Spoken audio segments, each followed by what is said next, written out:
We're back. Like it's been something. But we're back here with Coach Anna Nimz, head coach of the Northwestern State Lady Demons, after what's been, and it continues to be, just insane, crazy, all those kind of adjectives season for a lot of different reasons. But finally back at home this week for one game at least, which we'll talk about in a few minutes. But what's it been like for the past, I don't know, month, I guess, where we've been on the road so much, playing all these games, getting conference going, and just what has that been like in this craziness of you having a game canceled already or postponed again this week?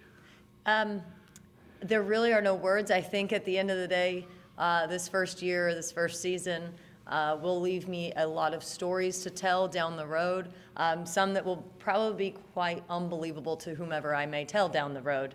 The ups and downs of season have been challenging, but real quickly you have to understand that everybody's going through it. So although challenging, we talk a lot about it. It's not what you're going through, it's how you handle what you're going through. And so we're trying to handle it with positive thinking or maybe neutral thinking. And just never getting too high about it, never too low. Made it all the way to San Antonio, practiced in the morning, did all the testing, and all to find out that, that game had been postponed yet again. So it was disappointing. That was tough because I think we would have benefited from having the bye because it was our bye weekend. We would have benefited from that, I think, as a program, to be able to take a step away, to be able to refresh, to regroup. But that's not what the cards had for us.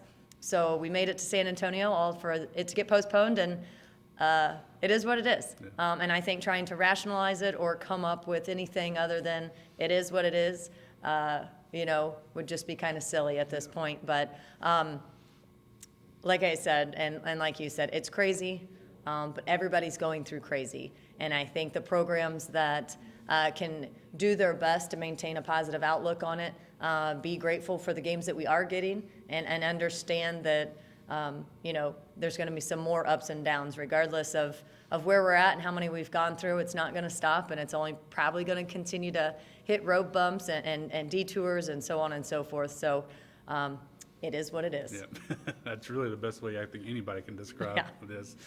So looking through all this and the road games, what have you learned about your team? Maybe one or two things that you've seen.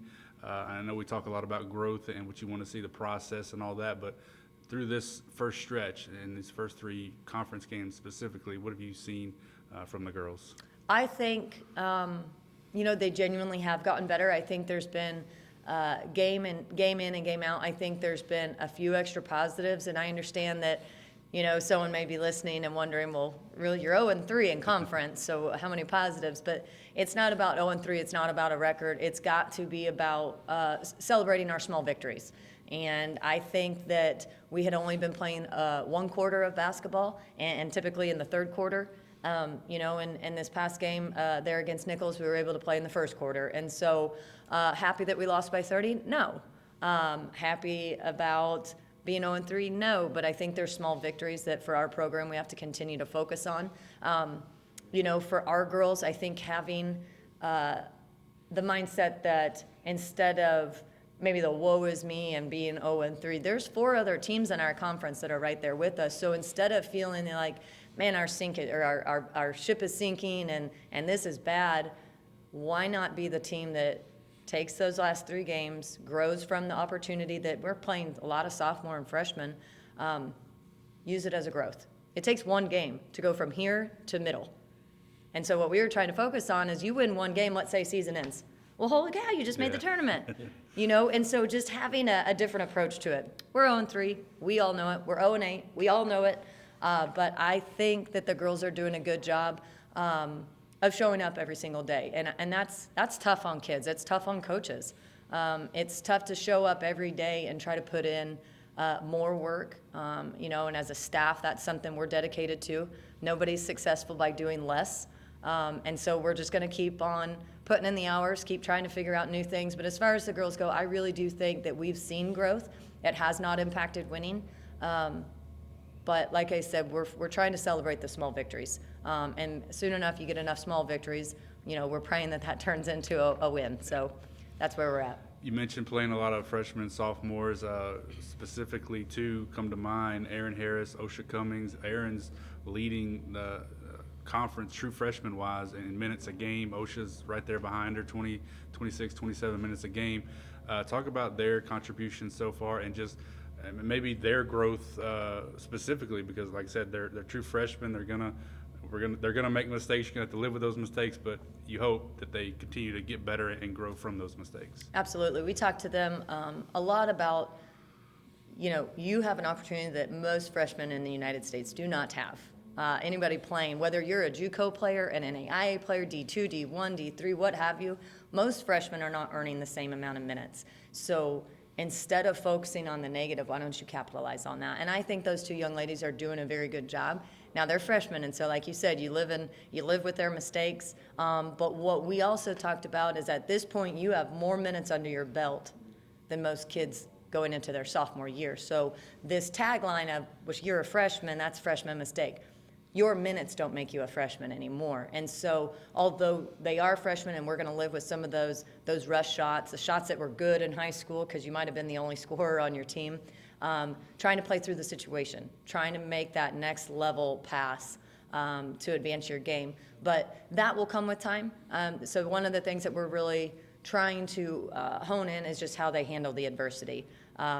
When I miss a shot, do my shoulders slump or am I hungry for the next one? And so it's that's where we're really wanting to focus in on with them. They're doing a great job, and they're always in the gym together. And so, it translates over. They're going to make mistakes, but like I said, those two have really seemed to grow together, and they get in the gym and after practice, and it's transferring over onto the court. And so I'm just proud of them. I think that they've been put in a tough situation. Yeah. And a lot of helter-skelter, but they're handling it, and they're doing a good job.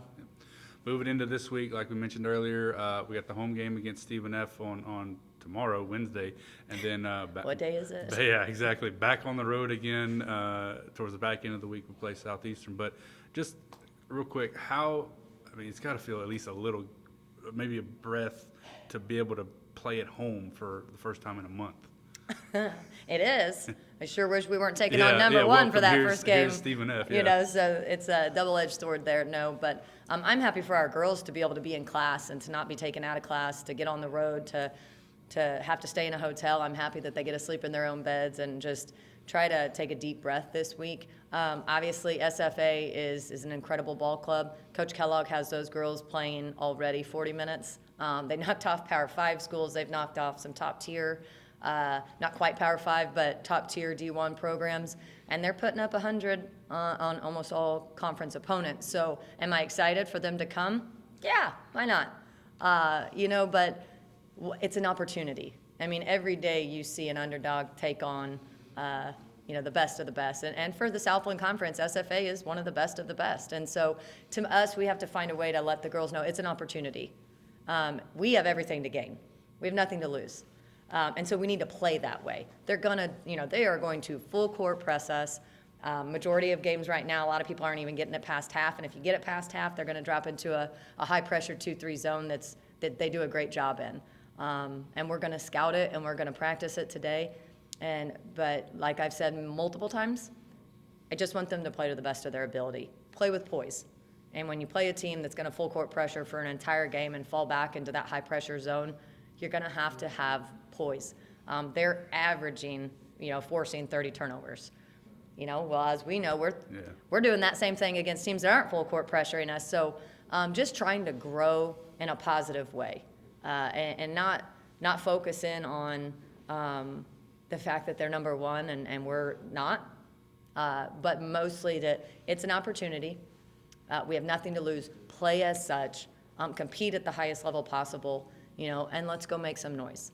And every game we take on, and we're going to be an underdog in every single game, if not all. Every game is a cool opportunity. And we're just trying to impress that upon the girls. So happy to be home, happy to be playing in front of our home crowd, happy to be taking on SFA. It's just another game for us to grow and get better. All right, Coach. Well, appreciate your time as always, and best of luck. And as always, Florcom Demons and good job, Chiefs. yeah.